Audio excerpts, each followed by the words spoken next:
Hello and welcome to At the 55, your home for U Sports Football. Me and Tom are back on the mics with a new installment of our Exit Meeting series where we are sticking with the OUA this week and talking a little football in the six, heading to the north of the city to talk about the York Fighting Lions, led by now soon to be third-year head coach of the program, Dexter Janke. As per always, we'll go through the year that was, some of the moves through the offseason, what's on the horizon for this club, and so much more. But first, Tom, how the heck you doing, my friend? Oh, I'm always doing so well, my man, especially for the folks that are watching this on YouTube. You might see that I have a different logo on my chest here. That's only because I've been traveling around a whole bunch and mixed up. But the real coup de grace, the thing that should be in the Louvre, is my friend Mr. Bader Shamai's background. For the folks who are not watching on YouTube, Zach, why don't you just lead them through what you have behind you? We have the all OUA derpy mascot team. Hey, artificial intelligence is a heck of a thing, and me and Tom were having a fun time. So me and Tom spent our Saturday nights over Zoom just making silly versions of OUA, and well, as of the next time we do a CanWest, RSEQ, and AUS conference podcast, you'll see there are derpy versions of all the mascots across. And for those who aren't familiar with the term derpy, just silly ultimately. So yeah, again, shout out to artificial intelligence. But Tom, we're here talking about the York Fighting Lions. They're over my left shoulder, somewhere over here. As we do with all these podcasts, I'm going to ask you this question, as we always do. When you think about the year that was for 2026 for the York Lions, a year that came in with so much promise for them, with obviously the major move being Keegan Hall and Nick Adair entering the program, a year of a second year under Coach Janke, and obviously all the promise he brought in that first year, almost getting them into the playoffs. You think about this 2-6 season for them in 2026. What are the first images, ideas, sounds, feelings, emotions that come to mind with it? Just a really odd year, I want to say. You've got such great highs and a lot of lows that kind of, I don't know, speak to each other, tell a story, certainly tell a story. Now, obviously, this is a team that was dealing with some injuries. You lose Brody Clark for the entire year, close to the entire year. That hurts a lot. You've got a bunch of guys in key scenarios that are playing. There's new guys in different spots. But a good representation of that is just talking about some of the stats. York this year, with Keegan Hall at the helm, was the number one passing attack in all of U Sports. An unbelievable feat, to be sure, that certainly speaks to both Keegan Hall and Coach Tommy Dennison while he was there, what they were able to do. The hurry-up style offense, the no-huddle was incredible. They were also dead last in all of U Sports in defense, specifically in points per game. And when you look at the variety of things that we saw that we loved and that we scratched our head at, it was just an up and down year for the Lions, which ultimately saw them missing the playoffs. And a year and in a season that many of us, including us, going into this season, were thinking, is this a 4-4, 5-3 playoff, serious playoff push type of year, only for them to lose out and not make the playoffs. So just a strange season and a one that's maybe a little overhyped by us, by others, but obviously a lot of things to talk about, to be happy about in this past season, specifically on that offensive side. But man, what an up and down year, let's say. Well, I think in years prior, if we were using the frameworks we had of the tiers going into, say, 2025 for the York club of 2026, they would have slotted so perfectly into what we have otherwise at other times called the 50-50 club. Because this is a team, and we'll go through the record, but sort of hearing you bring that up, it just kind of looking at my notes brings us to mind that you put aside a really bad loss to Western, Queens, and Ottawa. Let's not forget that Ottawa game. Like, if you actually go through it, it's not as bad score-wise as Queens and Western, but Ottawa controlled that game. It was like 20 points going into the third. The defense was just shutting down Keegan as best as anyone did, to your point of them having as high, efficient, and just proficient an offense as anyone with Keegan at quarterback.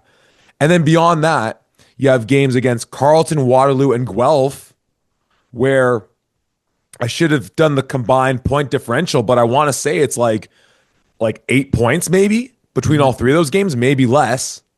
On the flip side, of course, you have an overtime win against Toronto that clearly can go the other way, and that week 1 win against Mac that we were in the house for that certainly could have gone the other way. So 5 of their 8 games where they end up on the losing side of the, majority of those.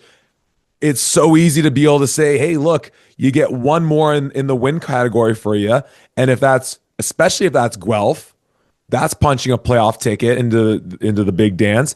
If that's Carl, I honestly think if it's any combination of those, then, there you go. On the other hand, too, if you lose that Toronto game, lose that Mac game, that might even it out on the whole. So a team that is in that odd position, and in some ways, let's just carry on with this thread because this is just a conversation after all. In some ways, it makes a lot of sense for a team in their second year under a new head coach, where these things we talk about all the time of learning how to win. And there's all the reason in the world to think, well, you're in a lot of those 50-50 games. You came on the positive side of 2 of the 5, obviously then losing 3 of them. There's just always going to be, for a team like York at this stage right now, those teams, whether it's Queens or Western, they got to dodge Laurier this year, right? They didn't play Windsor, right? Who else would they have? No, and that's it, right? So they got to miss 2 pretty big dogs out there. And so obviously next year, you might add those teams into the mix, right?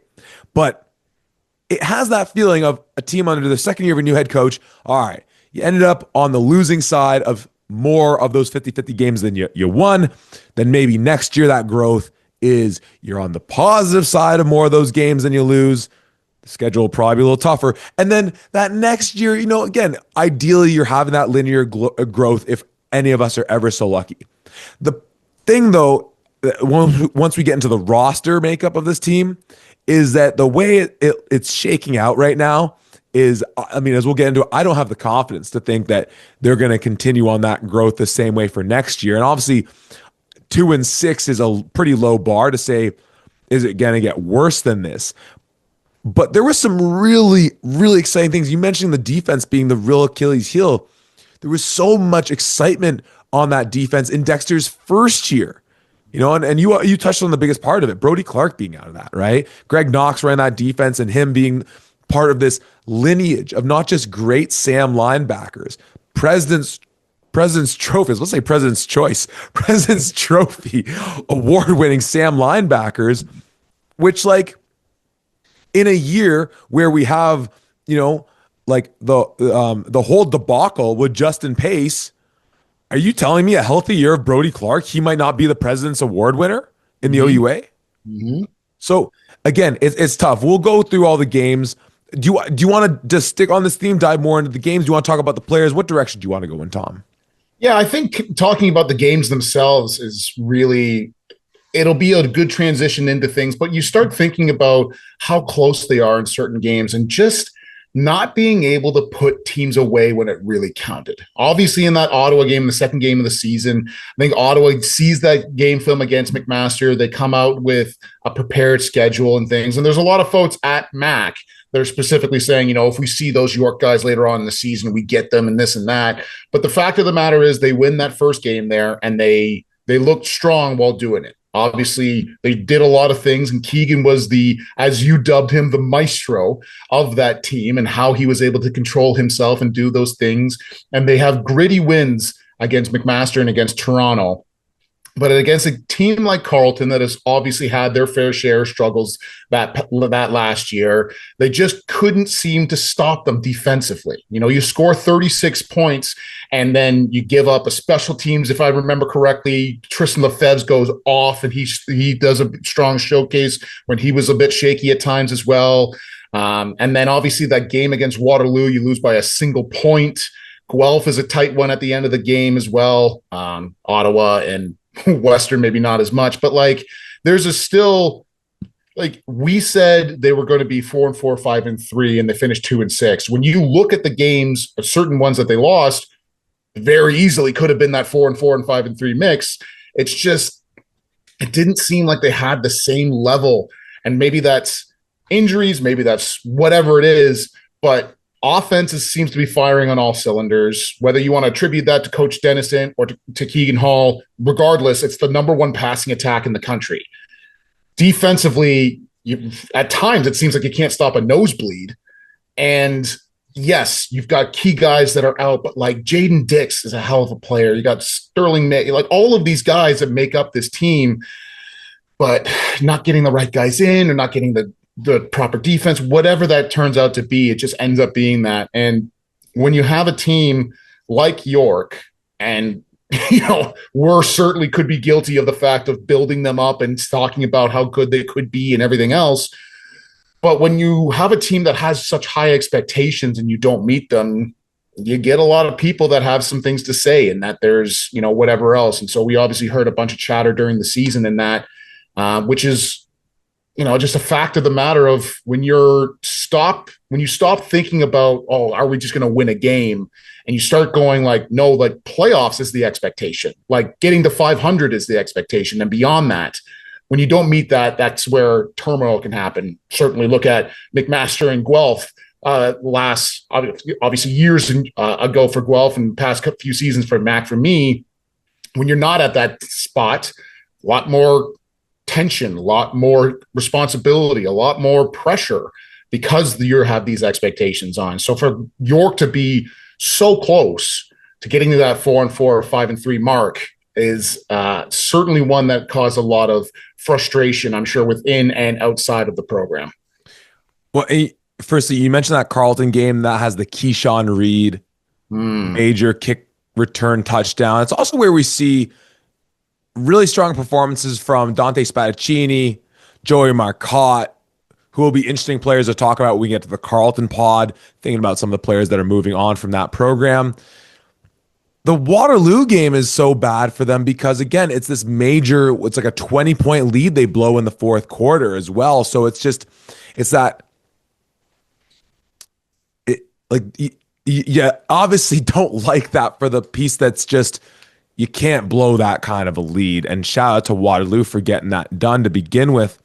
But I think this year especially is where we'll really, the rubber hits the road on this experiment they've been trying of bringing in guys just, like a revolving door in from CGFL. And this isn't a shot at the CGFL by any means. There's amazing football, and specifically from the programs they've been bringing them in, the Okanagan Sun, the West Shore Rebels. These are great programs. And you alluded to the things that we were hearing from folks around the program. And, call it a don't shoot the messenger. And some of it did reflect our own opinions as well as outsiders. When it's then validated by people inside or around the program, it's kind of like, maybe we're onto something. So, and this will be, again, I think the year where we can start to see of when you bring in all these guys who I think you mentioned on a pod about them, weeks, months ago, of like many of whom might just be thinking, hey, I've put together a really good CGFL career. I got great numbers, but it might just be the product that CFL scouts are going to give me a little bit of an edge, even if I have 1 year of youth sports, than a all-Canadian, I don't know what the all-star mechanism is for CGFL, career year in, year out. If I just get 1 year at this program, maybe we win some games, maybe I'm part of a team that gets York to the playoffs, that might be enough of a sort of draft stock riser, so to speak, to make it worth my while. All the while, you wonder, what are you building at the core? And we have, I think, been very generous, and rightly so, towards what Coach Janke has done as far as the expectations and being exacting in the way he has towards the standards for those guys.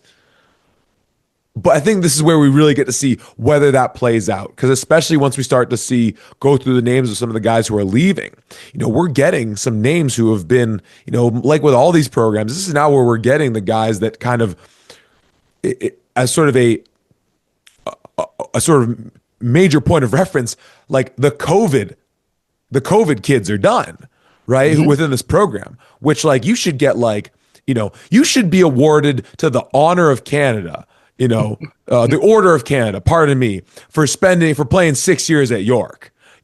So we'll get into who those guys are. And great job by you all, right? Big time salute to you. Avante McCoy, I mean, you already know you're our guy through and through. What a soldier you are, son.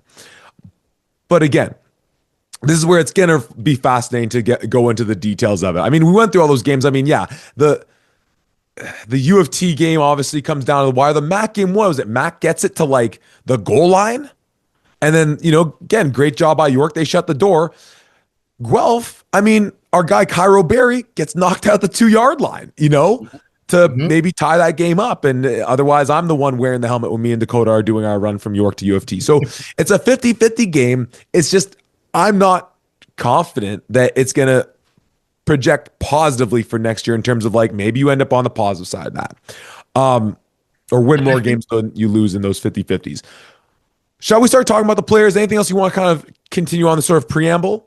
Yeah, I think it's important to note the reason why you and I both have hesitations on the growth aspect here and how things are going to get better and how they're going to continue to evolve is because there are so many CJFL guys who seemingly, according to this roster, are going to be moving on after a year or two. And that's, you look at another team that has a more quote unquote traditional way of doing things where you bring somebody in as an 18-year-old and develop them and go on. You can say, hey, this person was really good in their second and third year. Surely by their third or fourth year, they're going to be that much better and continue to grow. Versus you come into the season, you're like, hey, I'm not sure how things are going to go. And then you look at a guy, again, like I've said his name, you look at a defensive lineman like Jaden Dix, and you and I are both going like, holy crap, look at this dude. 6'5", 255, moves really well, has a lot of great range and everything. And then you look here, he's in his first year playing for York, but according to this, his fifth year of eligibility. So there's a lot of question marks that are there. How are you going to replace him? What are you going to do? I think there's a strong possibility that you lose Brody Clark to potentially the CFL draft, depending on how healthy he is and what he can kind of do there, because he certainly has the talent to play next level. So that's kind of where that comes from. And obviously we'll get into the names right now, but I just felt like that was key as to why we were feeling that way. Again, also, look, we spent 5 years apiece, 6 years in your case, I think, but like 5-6 years apiece in locker rooms of teams that at that time were as good as anybody. And if you go through the rosters of when those teams were at the best, it wasn't because of just a group of guys that just dropped in out of the blue. It was, man, that recruiting class, those recruiting classes kind of got to that peak third, fourth year, and it just clicked, right? And it's not to say that like you have to do it that way. It just happens to be the case that the way most teams do it, it is that way. So again, I'm all for innovation. I'm all for disruptors. Until we've seen it, I'm still going to be questioning it when we consistently see, like, and obviously the transfer thing is becoming a bigger thing now, right? So that is going to change the way we think about team building and roster building at the OUA and U Sports level for sure, right? So again, like the way that they've been doing it is maybe on the cutting edge of how it's going to become for other teams as we move forward with the transfer rules being what they are. But again, maybe this becomes cold takes exposed or whatever you want to call it. Go ahead, bookmark this one, whatever you do. Just make sure to share, like, and subscribe and tune in wherever possible. And whenever you're tuning in, however, thank you as always. Let's talk about the players that make up this squad, because that's what it comes down to. It's not about the coaches. It's not about the logos. It's about those players putting on the gear day in, day out. In terms of the 5th, 6th year guys, again, I didn't bookmark everyone's name in this list. I went through the ones that to me really stood out. And obviously, if I'm missing any, please correct me. And just for anyone in this category, again, regardless of what program, if you played 5-6 years at a university program, like big time salute for you. That's awesome. We've already mentioned his name, but first and foremost, our guy, Richview Collegiate Institute's own Avante McCoy. I think 6th year is what he was listed at. Our dude, Sean Law. Brandon Davies Lyons, the O lineman, a former D lineman, probably gonna be a professional at some level somewhere if he isn't already. If I haven't been following that story, Sterling May on the D line. I forget where he was in that fifth year, sixth year. Noah Ferguson. Keegan Hall, of course, and then the linebacking dynamic duo of Peyton Ryder and Brody Clark. And I say all those names, and then again, yeah, Jaden Dix you can throw into the mix. He's a little confusing because listed as a first year, but he should be in the CFL next year. That would be remarkable for him not to be. Um, a lot of those names, I think when I went through my notes, correct me if I'm wrong, or I want your opinion on this, especially those real heavy hitters like Peyton and Brody, certainly Keegan, Brandon, Avante.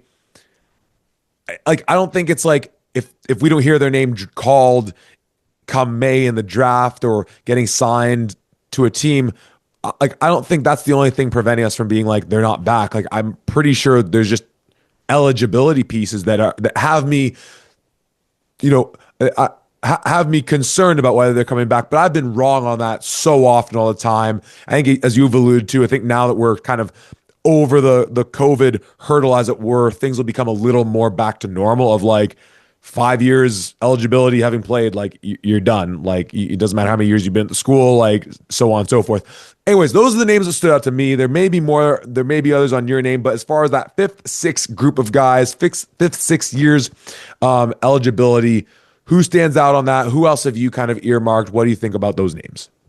Well, certainly the linebackers have to be brought up. You know, you look at Peyton Ryder, you look at Brody Clark, even Austin Daisy is also listed as a fourth year player. So he could potentially be back for a fifth year, but you've only got 2 years out of him. And I think I specifically need to read up a little bit more on how that CJFL affects eligibility within U Sports, if that's just purely an age thing or if it counts like you were at another school, whatever else. I want to be a little bit more educated on that myself. So if anybody out there has a detailed version, feel free to let us know. DMs are always open, whether good or bad. But yeah, there's a number of guys that are on here that, again, you go into this season, you're like, I really don't know this guy. I don't know how well he's going to do or whatever else. And then they shock you and how they're doing. I don't think it was a shock to anybody about how effective Keegan Hall was. I mean, obviously I've got, whether it's accidental or not, I have the McMaster logo on. I bleed maroon for sure. But Keegan Hall was one of the best quarterbacks that are out there. Now you can debate and talk about the fact of how does he not get a first team or second team all-star nod and all of that stuff. But the fact of the matter is that offense was moving because of him. This is not like a simile or a metaphor or whatever else. It literally was designed and done by him. He was calling out protections. According to you, he wasn't even the best quarterback in Toronto last year, so I don't know if you really believe that. Would you get off of that? God. Never. My God. This guy. He just hates U of T for some reason, folks. It's crazy. Caleb O'Donohue. That's my guy. Let the Southpaw cook. Go ahead, Tom. My gosh. But you look at a guy like a Keegan Hall, what he was doing here, and obviously, you know, we will be sitting down with Keegan Hall in the future to do a proper podcast, talk about his career and everything, which I'm very much looking forward to. But he comes to York, and there's a lot of things to be really excited about. Tommy Dennison is the offensive coordinator there, obviously the offensive line and how they're going to do things. He designs this offense around them, and they perform, and they do really, really, really well.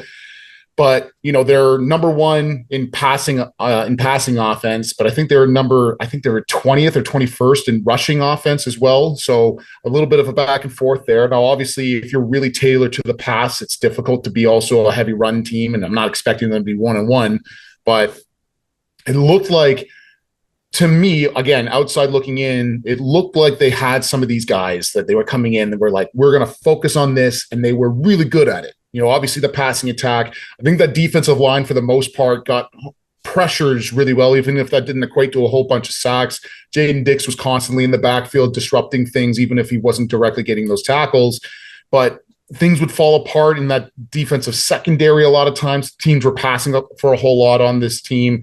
And I think that some of these guys in here, obviously losing a guy like a Brody Clark or whatever else, it's really interesting to note and to see, like, who's going to be the next who are going to be the next people in here, because the benefit of this is you can go out and you can find another CJFL guy who's got 3, 4, 5 years of experience and bring him in, and he's ready to start, ready to play.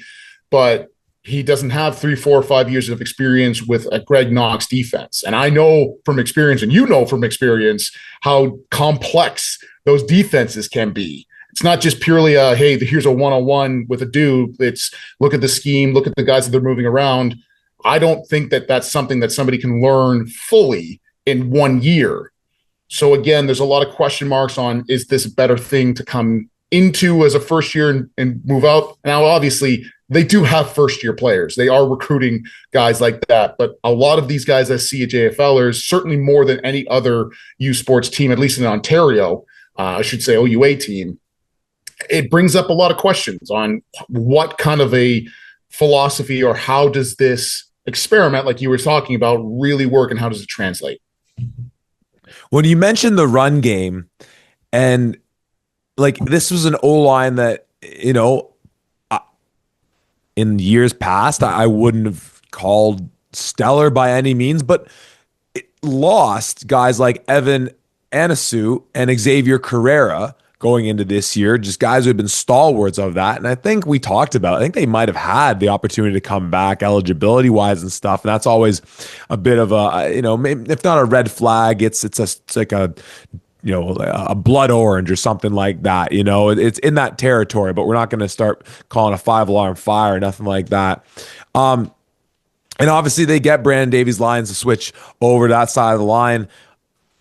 But, you know, it's, again, an O-line that wasn't great, but lost two staples of it to begin with. So coming into this year, certainly that's going to be a difficult thing to reconcile with. Mention Noah Ferguson's name and Brandon Davies Lions. So again, 2 hits to that one as well. So seeing how they reconstruct that O-line, I mean, like football in so many ways, we talk about this all the time. It comes down to who you have in the trenches. You know, obviously coach and quarterback, if you can answer those questions affirmatively and positively in terms of who your guys are, that's great. But like, you got to know who those hogs are on either side of the line. And this is a team that's had talent. We've obviously been talking about Jaden Dix. Obviously it's not that long ago thinking about a guy like, Janvier Messier playing there, right? Stellar defensive end. I mean, again, the first experience I ever had going to a CFL regional combine back in 2021 or 22, I think it was 22, where it was just one of those things that just made you scratch your head, where at that regional combine in Waterloo, the single most represented team were the York Lions. This is a team that gets talent where things don't go right in that regard. I mean, that was also obviously during a different administration that was highly criticized and rightfully so in many ways for just the lack of success over such a prolonged period and seemingly making little to no change. So a lot of it falls there. Now you mentioned some of the names of the fourth year guys. Now let's talk about them. Let's bring them into the conversation, because this is where it gets very interesting, obviously, because as you alluded to in talking about, I think, Austin Daisy, right? It's Schrodinger's football player. Like, are they back? Are they not back? We don't really know, right?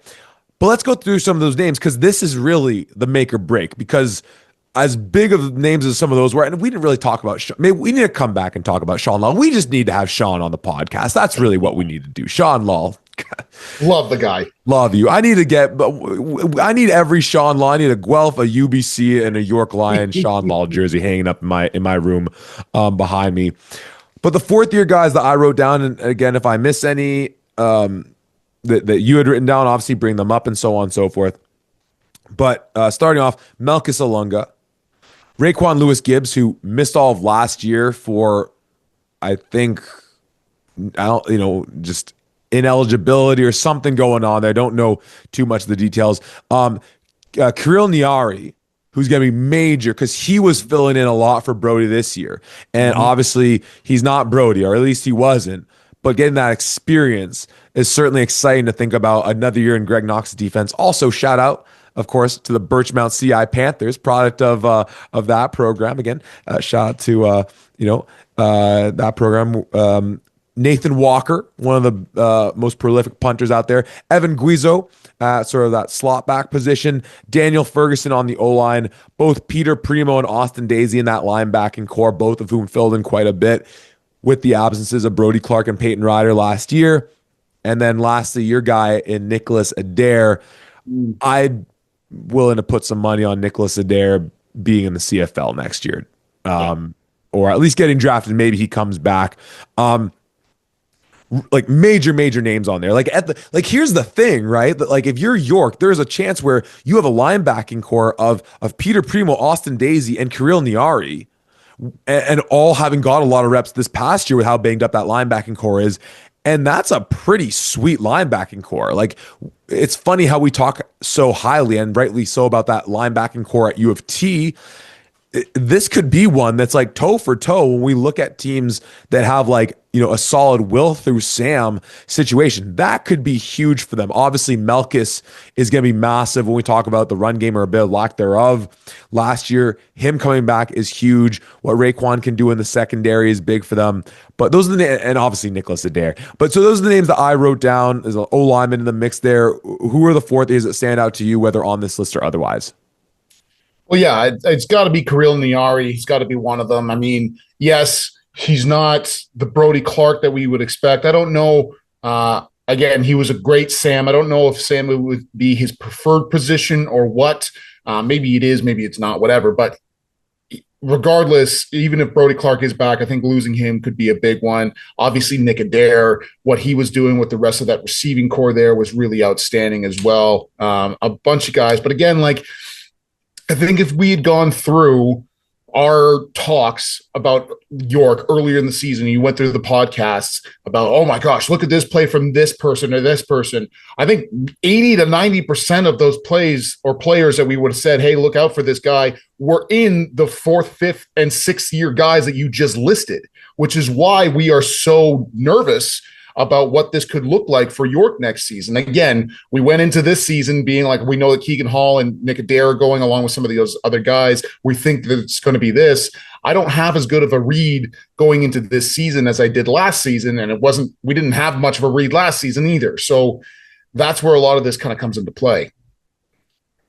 Now, and you're right, like as we go lower into the age brackets, my lists get smaller.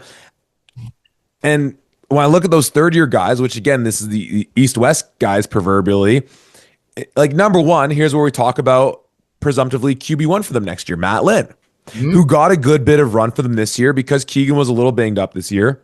Also listed there is our guy Cairo Berry, who had some exciting plays early on. I don't know if he was injured or maybe just getting caught up in the mix of, you know, a fairly deep receiving core that they had.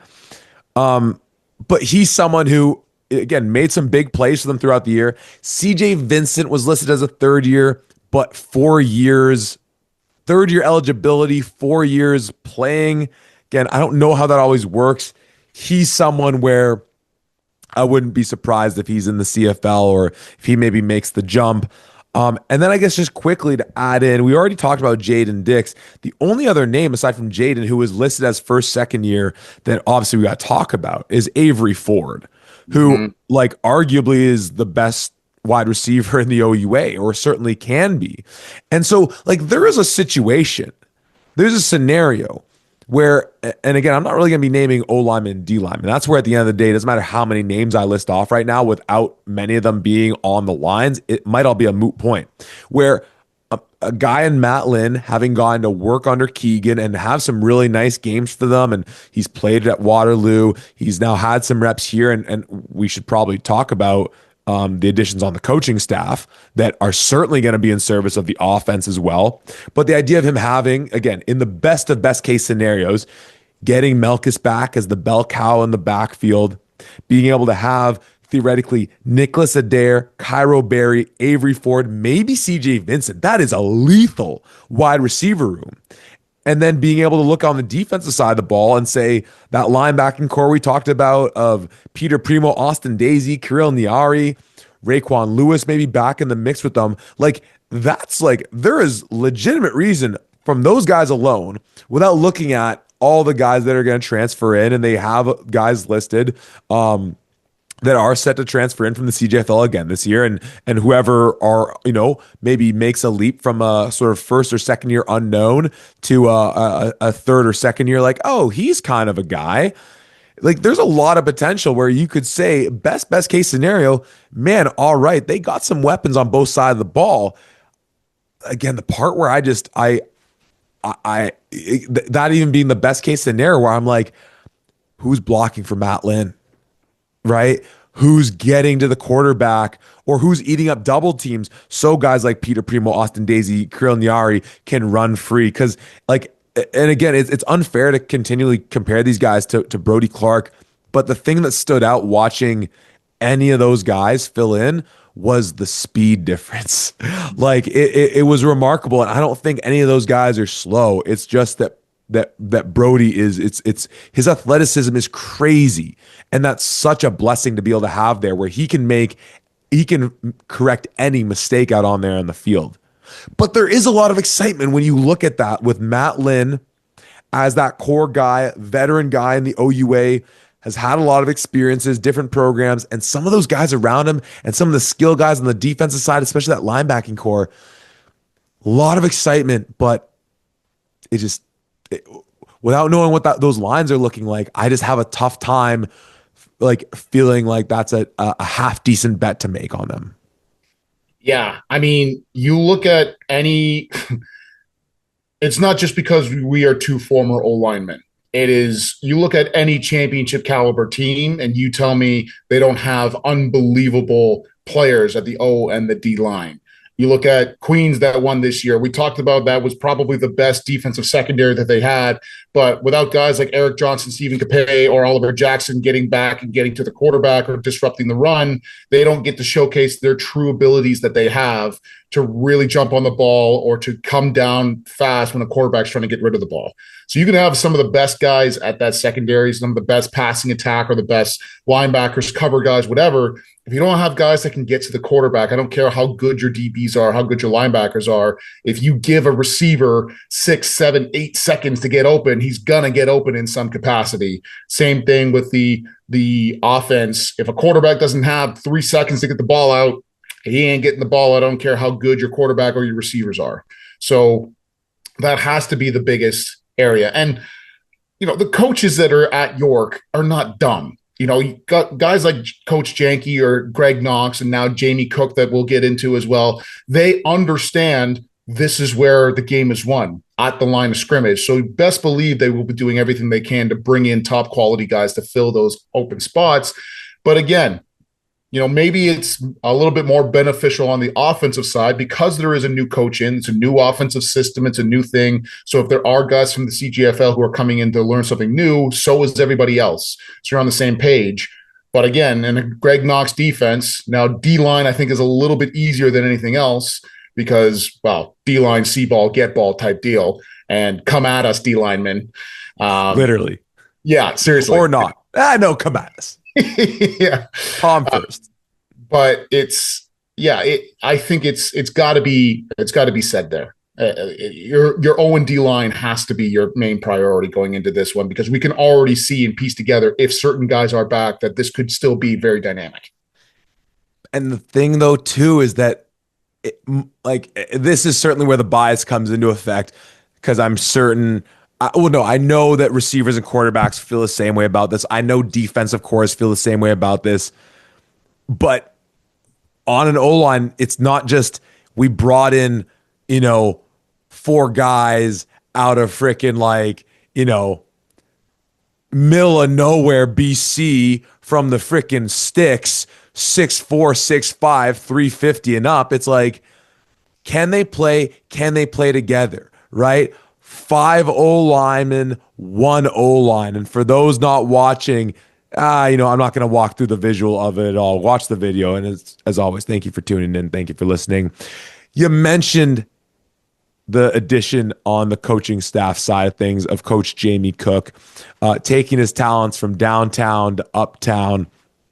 Rumor has it that when Matt Deans made his trip from York to U of T. York was owed to future prospect coaches, because not only is Jamie Cook now donning York Lions swag, so is former U of T quarterback Sam Colby. Spotted him. Also, that, by the way, shout out to Sam Colby, head coach of the U18 Junior Argos, and as a coach on the U16 Junior Argos, my jaw hit the floor when I saw him wearing a York Lions sweater a week or two ago. Of course, first thing that came to mind, I said to him is like, who'd you lose a bet to? But again, those are major additions on the offensive side of the ball. And I'm scratching my head because I'm thinking Cook he might have worked with Matt Lynn in their Waterloo. There might have been a crossover there. So, like, again, really exciting.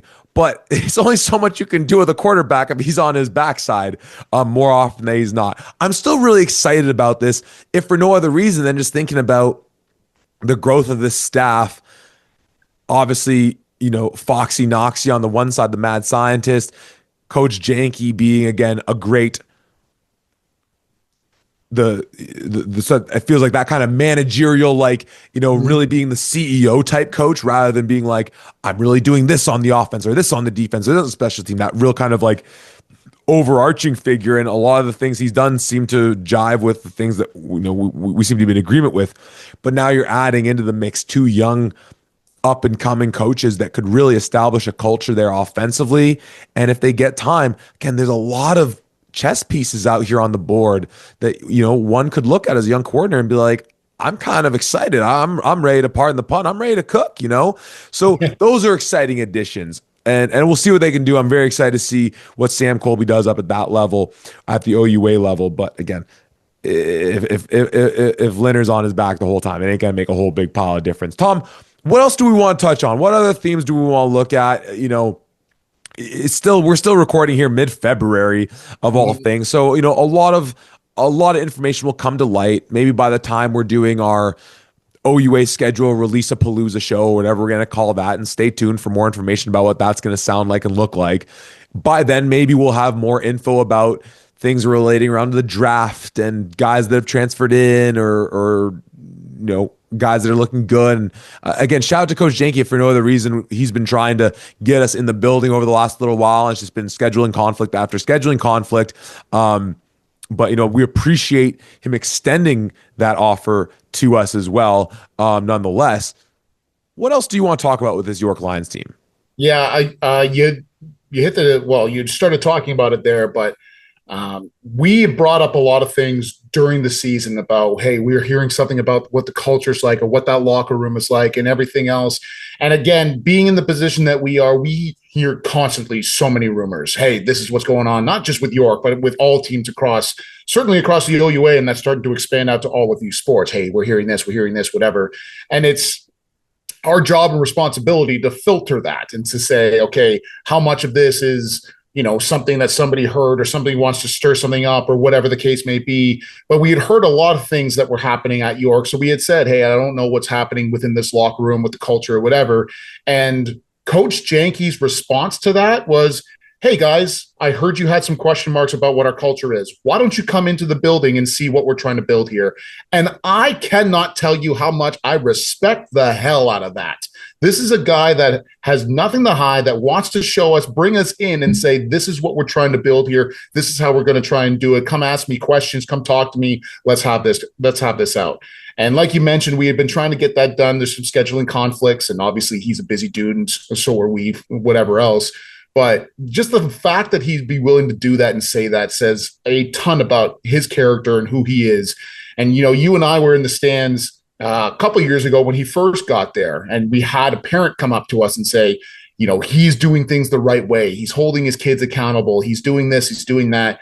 And already after just training camp, it felt like he had established himself as something of just a true leader within the locker room and within that team as itself. So tons of respect for Coach Janke.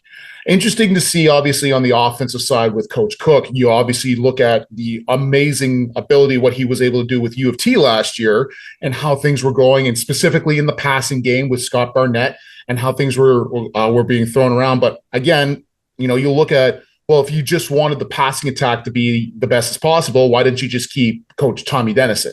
Obviously, those guys, they split. We don't know the details of that, what ended up happening. Coach Dennison left. It was a mutual whatever. But the fact of the matter is, I don't know that Coach Cook is just going to come in there and say, hey, we're going to do the exact same thing that we did before. You don't have Coach Dennison there. You certainly don't have Keegan Hall there. So that changes the dynamic. And I don't even necessarily think that that's a Jamie Cook style offense.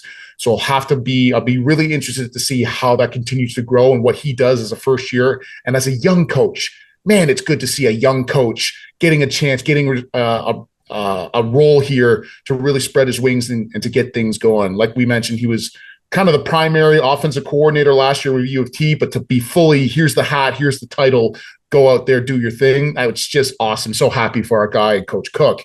And obviously, I have a ton of respect. Maybe there's respect and hatred type deal for Coach Knox.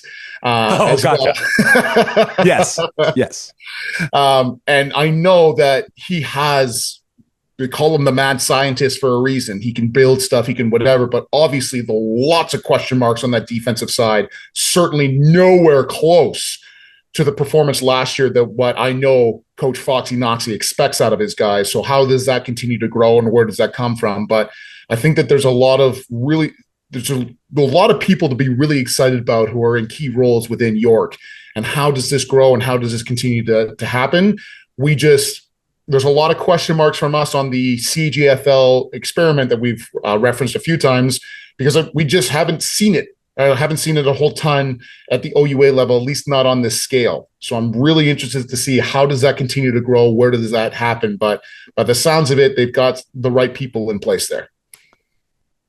And again, if nothing else, just so you just know that this doesn't come from a place of bad faith, as we constantly say, when Toronto football is better, not just the OUA, but the U Sports landscape is better. So we certainly, and I'm probably even more biased than Thomas because I am the Toronto guy. I'm wearing my high school gear right now, 10 minutes down the street from U of T, right? So again, we want to see the success of these programs, but we're going to call it like it is because that's what we do. And that's why you tune in. And thank you so much for tuning in. As always, Tom, outstanding job by you. Je pense que la semaine prochaine, nous retournerons dans le RACQ de parler de le football de la belle Provence. À quelle équipe nous parlerons? As-tu besoin d'écouter la prochaine semaine? Ici. 55. Can't win them all.